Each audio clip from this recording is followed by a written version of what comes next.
विश्व में शांति, स्थिरता और समृद्धि के लिए दुनिया की सबसे बड़ी आबादी वाले देश को आत्मनिर्भर बनना ही होगा। हम दूसरों पर आश्रित रहेंगे तो हमारा आत्मसम्मान भी चोटिल होगा। 140 करोड़ देशवासियों के भविष्य को हम दूसरों पर नहीं छोड़ सकते। देश के विकास के संकल्प को हम दूसरों की निर्भरता पर नहीं छोड़ सकते। हम भावी पीढ़ी के भविष्य को दांव पर नहीं लगा सकते। और इसलिए भाइयों बहनों, આપણે ત્યાં ગુજરાતીમાં કે ભાઈ 100 દુઃખોની એક દવા, 100 दुखों की एक ही दवाई है और वो है आत्मनिर्भर भारत। आत्मनिर्भर भारत। लेकिन इसके लिए हमें चुनौतियों से टकराना होगा। हमें दूसरे देशों पर अपनी निर्भरता लगातार कम करते जाना होगा और अब भारत को आत्मनिर्भर बनकर दुनिया के सामने मजबूती के साथ खड़ा होना ही होगा। भाइयों और बहनों, भारत में सामर्थ्य की कोई कमी नहीं है, लेकिन आजादी के बाद कांग्रेस ने भारत के हर सामर्थ्य को नजरअंदाज किया। इसलिए आजादी के 6-7 दशकों बाद भी भारत वो सफलता हासिल नहीं कर पाया जिसके हम हकदार थे। इसके 2 बड़े कारण रहे। लंबे समय तक कांग्रेस सरकार ने देश को लाइसेंस कोटा राज में उलझाए रखा। दुनिया के बाजार से अलग थलग रखा और फिर जब ग्लोबलाइजेशन का दौर आया तो सिर्फ इंपोर्ट का ही रास्ता पकड़ लिया गया और उसमें भी हजारों लाखों करोड़ों के घोटाले कर दिए गए। कांग्रेस सरकारों की नीतियों ने देश के नौजवानों का बहुत नुकसान किया। इन नीतियों ने भारत की असली ताकत को सामने आने से रोक दिया। साथियों, देश का कितना नुकसान हुआ है इसका एक बहुत बड़ा उदाहरण हमारा शिपिंग सेक्टर है। आप भी जानते हैं कि भारत सदियों से दुनिया की एक बड़ी समुद्री ताकत था। हम दुनिया में शिप बिल्डिंग के सबसे बड़े सेंटर हुआ करते थे। भारत के तटीय राज्यों में बने जहाज देश और दुनिया के व्यापार कारोबार को गति देते थे। यहां तक कि आज से 50 साल पहले तक भी हम भारत में बने जहाजों का उपयोग करते थे।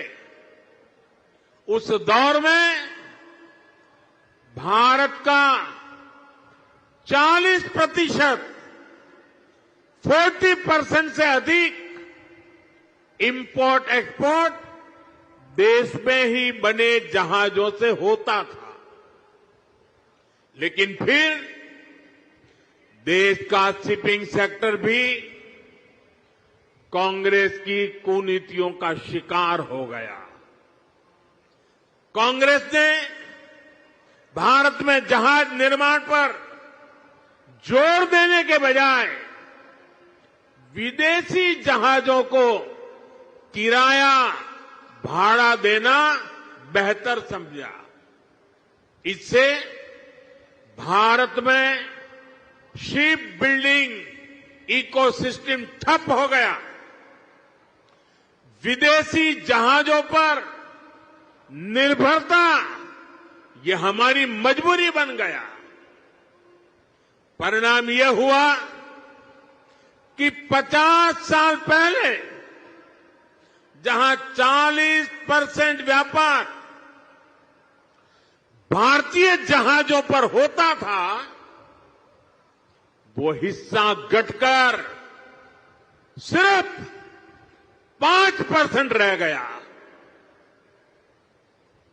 यानी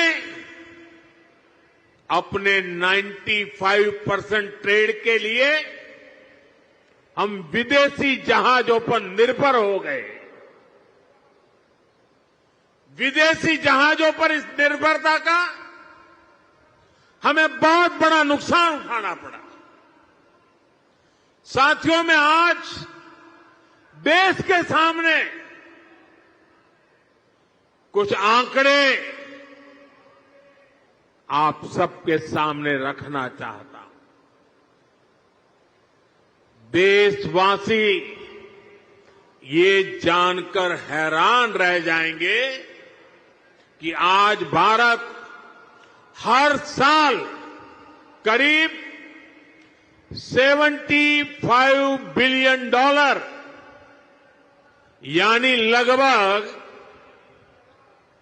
6 लाख करोड़ रुपए 6 लाख करोड़ रुपए विदेशी शिपिंग कंपनियों को शिपिंग सर्विसेज के लिए देता है, किराया देता है। ये आज भारत का जितना डिफेंस बजट है, करीब करीब उतना पैसा किराए में दिया जा रहा है। आप कल्पना कीजिए, 7 दशकों में कितना पैसा हमने सिर्फ भाड़े के रूप में दूसरे देशों को दिया है। हमारे पैसों से विदेशों में लाखों नौकरियां बनी हैं। सोचिए, इतने सारे पैसे का अगर एक छोटा सा हिस्सा भी अगर पहले की सरकारें अपनी शिपिंग इंडस्ट्री पर लगाती, तो आज दुनिया हमारे जहाज इस्तेमाल कर रही होती, हमें लाखों करोड़ रुपए शिपिंग सर्विसेज के रूप में मिल रहे होते और हमारे बच जाते वो तो अलग। साथियों, भारत को अगर 2047 जब देश की आजादी के 100 साल होंगे, 2047 तक विकसित होना है, तो भारत को आत्मनिर्भर होना ही होगा। आत्मनिर्भर होने के अलावा भारत के पास कोई विकल्प नहीं है। 140 करोड़ देशवासियों का एक ही संकल्प होना चाहिए। चीप हो या शिप, हमें भारत में ही बनाने होंगे।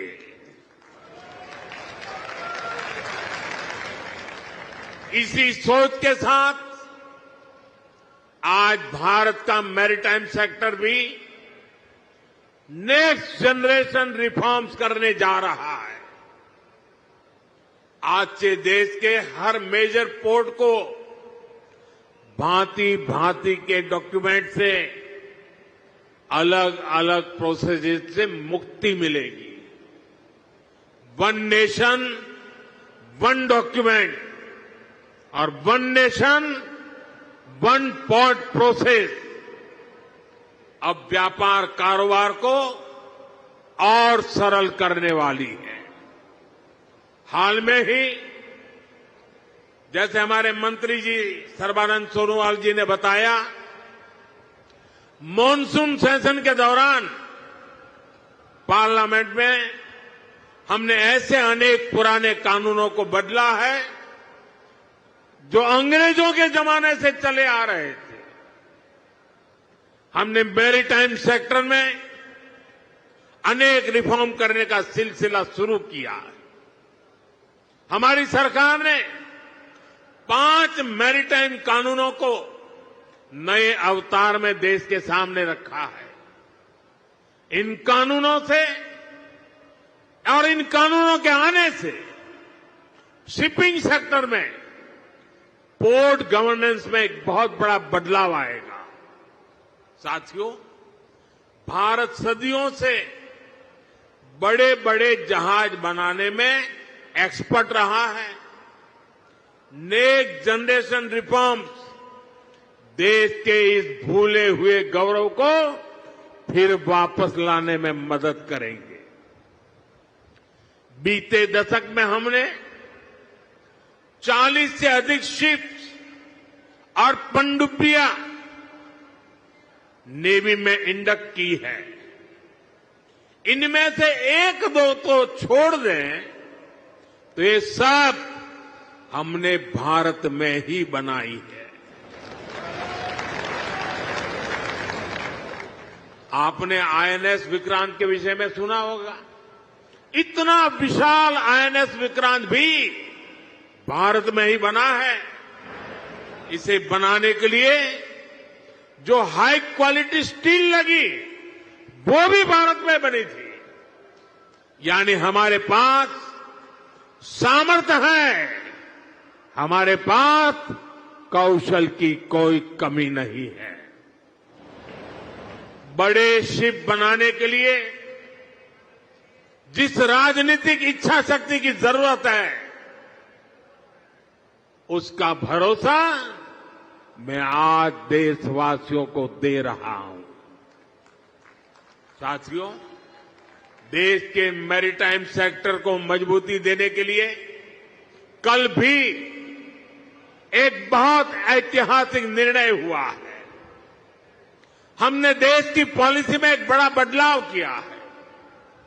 अब सरकार ने बड़े जहाजों को इंफ्रास्ट्रक्चर के रूप में मान्यता दी है।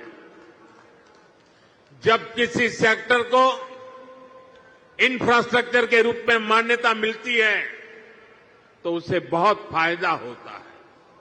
अब बड़े शिप बनाने वाली कंपनियों को बैंकों से लोन मिलने में आसानी होगी, उन्हें ब्याज दर में भी छूट मिलेगी। इंफ्रास्ट्रक्चर फाइनेंसिंग के जितने भी और लाभ होते हैं वो सारे के सारे इन जहाज बनाने वाली कंपनियों को भी मिलेंगे। सरकार के इस निर्णय से भारतीय शिपिंग कंपनियों पर पड़ने वाला बोझ कम होगा, उन्हें ग्लोबल कंपटीशन में आगे आने में मदद मिलेगी। साथियों, भारत को दुनिया की एक बड़ी समुद्री शक्ति बनाने के लिए 3 और बड़ी स्कीम्स पर भारत सरकार काम कर रही है।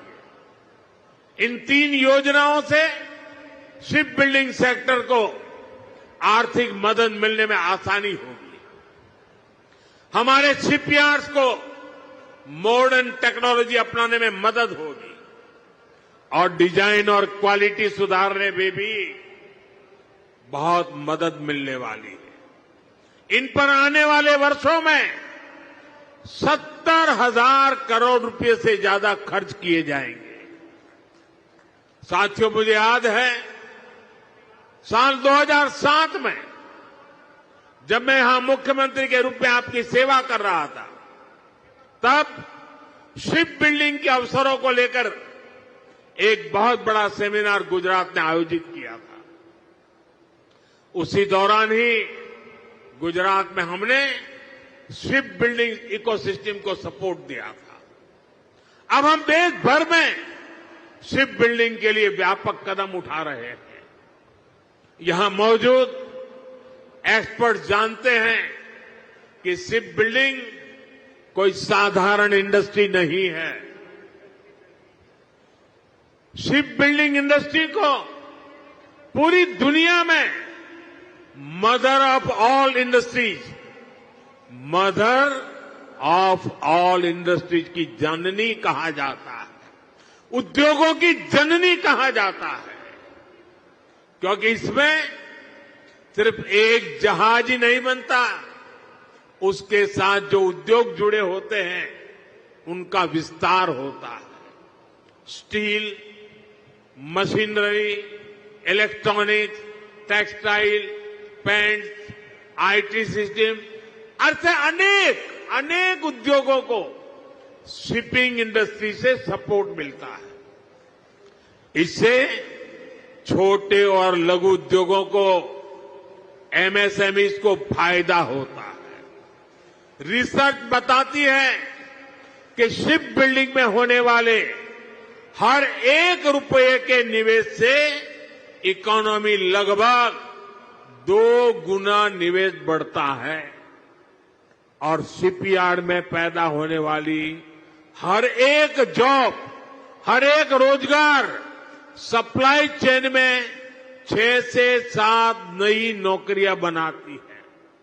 मतलब अगर शिप बिल्डिंग इंडस्ट्री में 100 नौकरियां बनती हैं तो इससे जुड़े दूसरे सेक्टर्स में 600 से अधिक जॉब क्रिएट होती है। इतना बड़ा मल्टीप्लायर इफेक्ट शिप बिल्डिंग का होता है। साथियों, हम शिप बिल्डिंग के जरूरी स्किल सेट पर भी फोकस कर रहे हैं। इसमें हमारे आईटीआई काम आएगी, मैरीटाइम यूनिवर्सिटीज का रोल बढ़ेगा।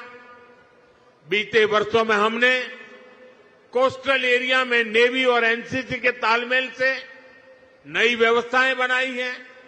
इन एनसीसी कैडेट्स को नेवी के साथ साथ कॉमर्शियल सेक्टर की भूमिकाओं के लिए भी तैयार किया जाएगा। साथियों, आज का भारत एक अलग मिजाज से आगे बढ़ रहा है।